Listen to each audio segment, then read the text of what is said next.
menghindari motor, dua mobil terlibat kecelakaan di Bandar Lampung. Kecelakaan lalu lintas terjadi di Jalan Pulau Damar, Perumas Waikandis, Tanjung Senang, Bandar Lampung pada Rabu 13 Oktober 2021 malam. Informasi dihimpun kecelakaan terjadi tepat di depan Puskesmas Waikandis sekitar pukul 23 waktu Indonesia Barat. Tak ada korban jiwa dalam kecelakaan tersebut. Namun, dua unit Toyota Rush mengalami kerusakan.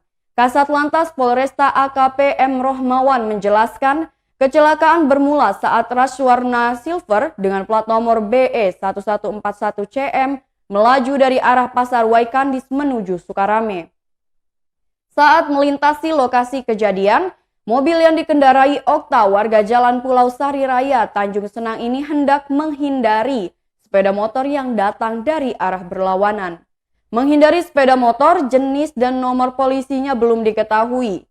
Karena hal tersebut, Rohmawan menjelaskan bahwa pengemudi lalu banting setir ke arah kiri jalan. Tanpa memperhatikan sekitar, ternyata di sisi kiri jalan sedang terparkir Toyota Rush berwarna silver dengan nomor polisi BE 1018YR.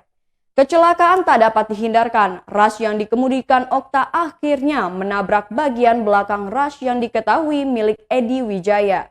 Tidak ada korban jiwa, hanya kerusakan material akibat benturan antara dua mobil yang terlibat kecelakaan.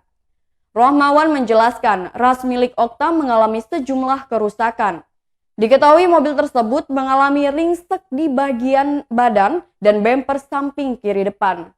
Selain itu, bagian lain yang mengalami kerusakan yakni pecah lampu kiri bagian depan.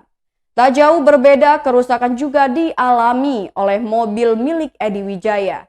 Ringsek badan dan bemper belakang samping kanan, ringsek badan dan bemper depan, pecah mesin dan radiator. Rohmawan menambahkan, kedua kendaraan yang terlibat kecelakaan telah diamankan di unit Laka Satlantas Polresta guna penyelidikan lebih lanjut.